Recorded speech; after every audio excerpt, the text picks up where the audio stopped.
नमस्कार, अस्सलाम वालेकुम, सत श्री अकाल। मैं हूं अख्तर हुसैन और आप हैं इस वक्त न्यूज़ दिल से भारत पर।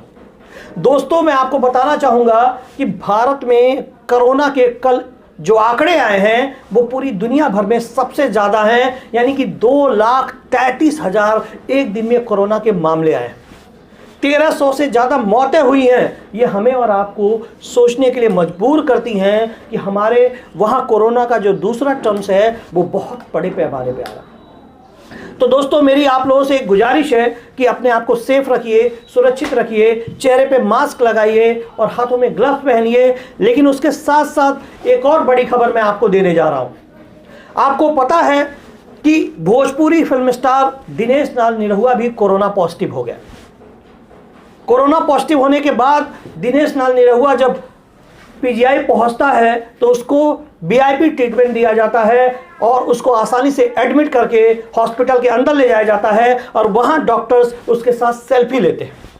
कितना फर्क है आम आदमी और एक फिल्म स्टार, एक वीआईपी भारतीय जनता पार्टी के नेता के नाम पर। आपको याद होगा, भूतपूर्व मुख्यमंत्री अखिलेश यादव के खिलाफ चुनाव लड़े थे दिनेश लाल निरहुआ। तो भारतीय जनता पार्टी ने जो है उनकी सेवा के लिए पीजीआई में बेहतर व्यवस्था कर दी। और आप ये जानते होंगे, चाहे वो लखनऊ हो, चाहे वो बनारस हो, हर जगह मौतों का आंकड़ा बड़े पैमाने पे बढ़ रहा है। लोग एम्बुलेंस में अपनी बारी का इंतजार कर रहे हैं कि मेरी बारी आए, मुझे एडमिट किया जाए। बहुत सारे लोग तो एम्बुलेंस में ही दम तोड़ दे रहे हैं। लेकिन एक और जानकारी मैं आप लोगों को देना चाहूंगा।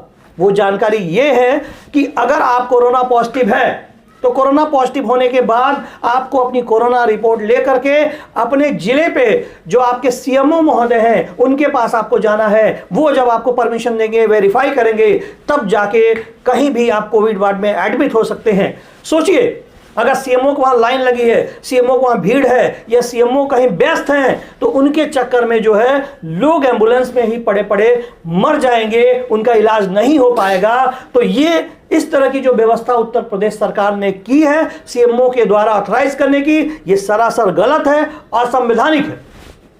मैं आपको एक और बात बताना चाहूंगा। आम नागरिक होना क्या गुनाह है?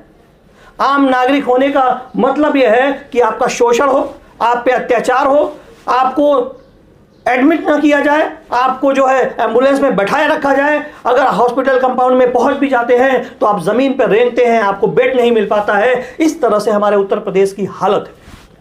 लेकिन एक कलाकार, एक भारतीय जनता पार्टी के नेता दिनेश लाल निरहुआ को वीआईपी ट्रीटमेंट दिया जा रहा है। यानी कि आम जनता और वीआईपी लोगों में बहुत फर्क होता है। तो मुझे और आपको यह समझने की जरूरत है कि यह फर्क जो है, इस फर्क को हम कैसे मिटाएं। एक बात और कहना चाहूंगा मैं आप लोगों से।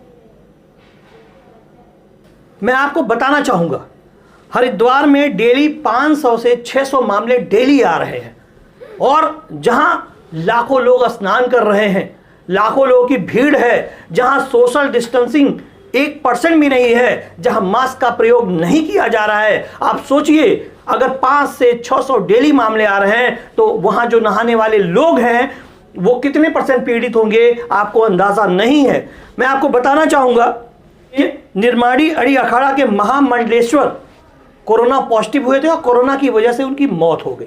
मैंने आपको बताया कि हरिद्वार में डेली 500 से 600 मामले आ रहे हैं। महामंडलेश्वर की जो है कोरोना पॉजिटिव होने के कारण मौत हो गई।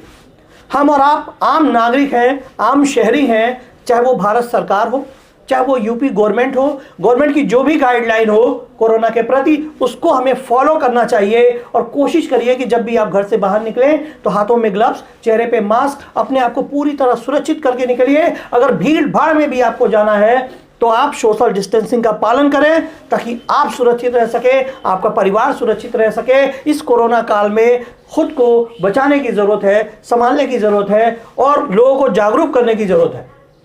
न्यूज़ दिल से भारत से मैं मोहम्मद अख्तर हुसैन आप लोगों को यह कहना चाहूँगा कि आप हमारे इस चैनल को सब्सक्राइब करें, लाइक करें, बेल आइकन को दबाएं ताकि हम इसी तरह आपको सच्ची और अच्छी खबरें देते रहें। एक भारत, नेक भारत, जय हिंद, जय भारत।